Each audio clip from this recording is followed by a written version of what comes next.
Hola, mi nombre es Susana Aldonza y este video forma parte del trabajo del seminario de la materia Introducción a las Sagradas Escrituras.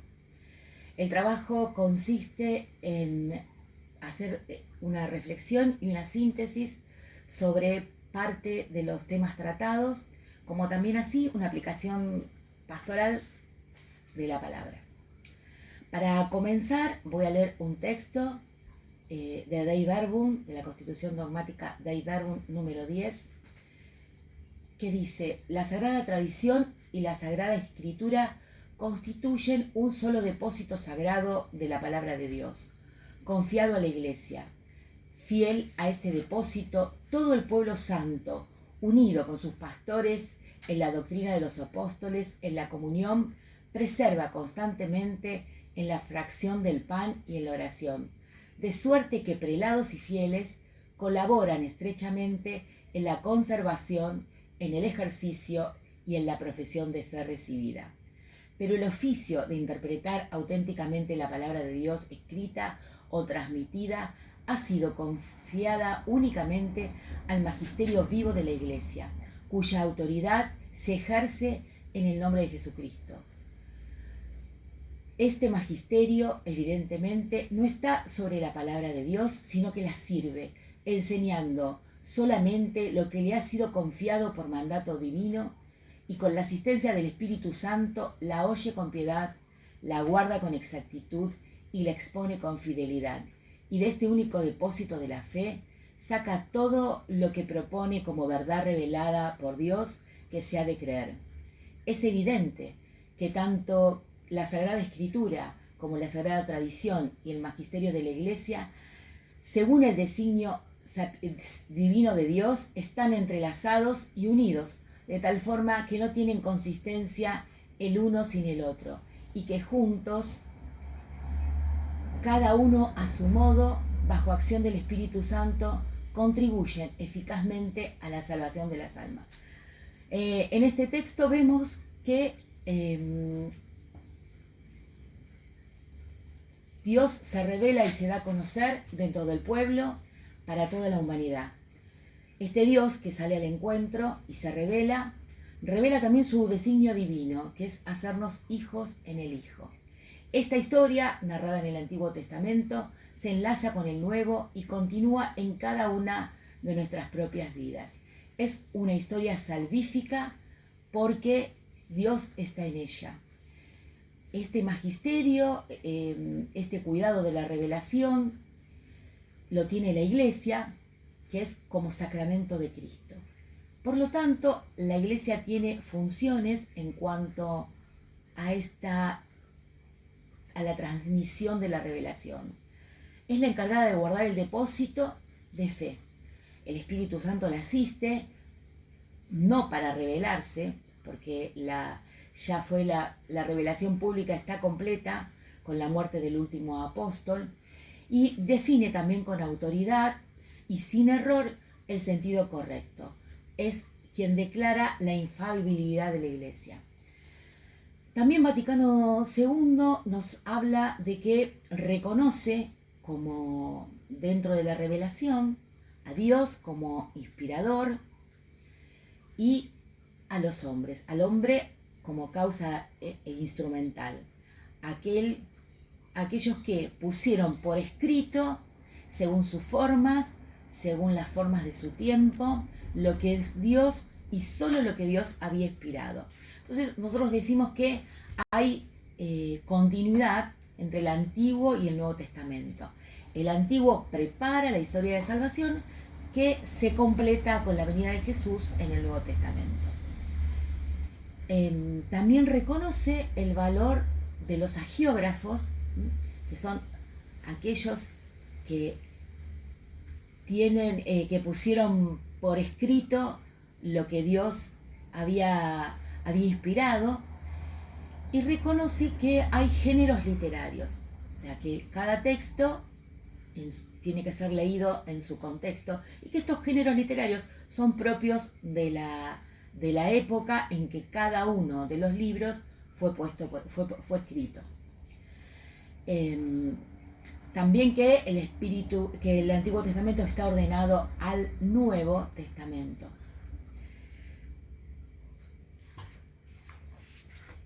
También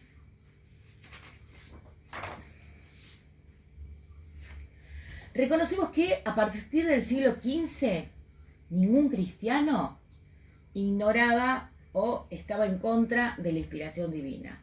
La inspiración divina era completamente aceptada. Pero no pasa lo mismo en los primeros siglos de la Iglesia.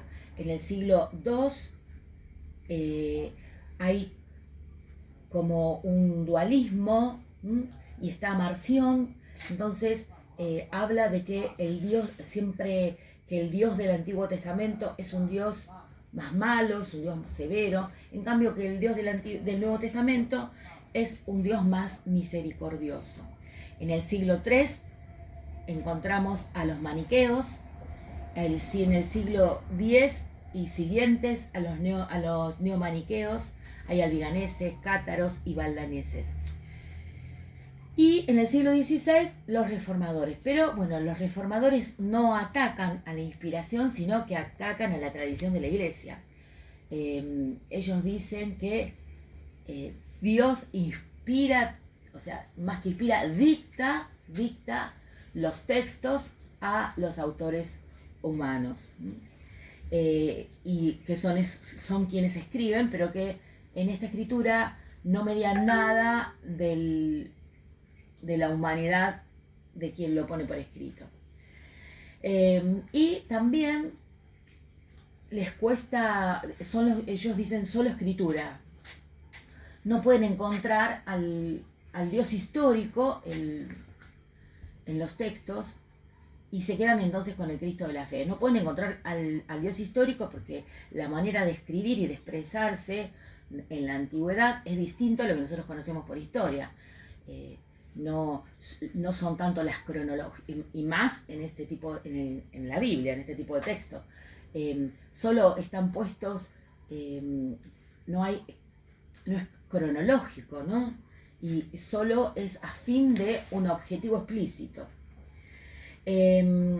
Los luteranos, por ejemplo, introducen la palabra libre examen, queriendo marcar la supremacía de Dios en la inspiración. Tanto es así que dicen que reconocen solo aquellos textos que tienen que ver que son entendibles con la razón natural. Aquello que no es comprendible con la razón natural, todo lo que tiene que ver con lo sobrenatural, dicen que es una explicación simbólica. Por ejemplo, la Trinidad, la Encarnación, la Eucaristía, la redención, no puede ser explicado. Yo pensaba, ¿no? Bueno, también el tema de la Eucaristía. Para ellos hace las veces de. Mientras, por eso ellos sostienen la panación. Nosotros a su vez nosotros creemos en la transustanciación, en la presencia real de Cristo. Y cómo se discierne el católico, cómo discierne la canonicidad de un escrito. Bueno, primero y fundamental, se tiene que reconocer la apostolicidad y la inspiración. La inspiración, ese es el criterio fundamental. Tiene que formar parte de la tradición eclesiástica, tiene que estar dentro de la praxis de la Iglesia, en especial aquella que en 1546 el Concilio de Trento declara el canon, y el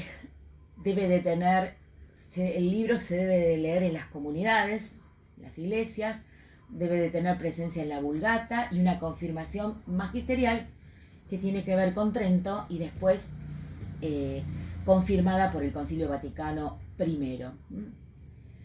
Y entonces nosotros nos preguntamos cómo reconocemos un texto, porque un texto antiguo, porque queda en claro que todos los textos no son autógrafos, o sea, no son originales, sino que fueron pasando de mano en mano y, o sea, no conocemos a ningún autor exacto del texto, sino que van pasando de mano en mano, porque en la antigüedad, especialmente antes de la imprenta, estaban los copistas, aquellos que copiaban, los escribas, o aquellos que copiaban el texto de otro texto que para ellos les parecía que era original. Pero, ¿qué pasa? Muchas veces ese texto no era entendible, otras veces no comprendían el idioma en que estaba escrito, porque no es que traducían, sino que copiaban, como el nombre lo dice, y a veces no escuchaban bien a quienes les dictaban y había error al escuchar el dictado, otras veces error en la copia, porque se confundían de letra, o porque como no lo entendían, querían explicarlo de tal manera que ponían cosas propias, o les parecía que no hacían quedar bien a alguna figura o algún nombre en los textos, entonces cambiaban las letras y cambiaban los nombres. Pero lo que sí debemos de entender siempre que toda la Sagrada Escritura es lo que Dios nos quiso decir, lo que Dios nos quiere decir. Y la crítica textual dice, ¿cómo sabemos si un texto es original o si está corregido? Bueno, la ley principal es que la corrección es más probable si el texto que vemos es defectuoso. Cuando mejor se quita el defecto, es cuando más tenemos que dudar. Si se explica los por qué o cómo se produjo algo, bueno, eso también es regla de oro. Hubo un otro que necesitó escribir el por qué. No lo tenía el texto original, no explicaba el texto original. Yo me acordaba de esto en la lectura del texto del sembrador salió a sembrar, cuando en el medio hay una aclaración de la comunidad sobre qué quiere decir la semilla, la palabra. Bueno, cuanto más quiere aclarar, más manos hay en el texto. La lectura más difícil tiene que ser siempre la preferida, porque y lo que es la crítica textual es le corresponde a la crítica textual tratar de reparar los errores, restaurar al texto original. Para esto, primeramente, debe de dominar la cuestión lingüística y filológica, comprender sobre los géneros literarios antiguos y también tener una apertura e integrar los nuevos hallazgos.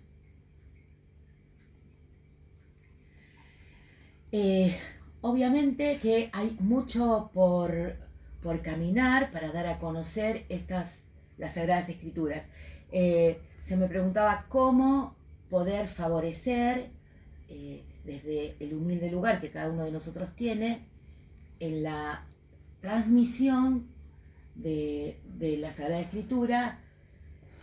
Y yo pensaba, primero, soy directora, entonces bueno, en la escuela, en la oración de la mañana, poder incluir textos, perícopas, más que nada cortitas, sin deformar perícopas, sin deformar los textos, donde se pudiera explicar a los chicos y a las chicas parte de los textos bíblicos, ¿no?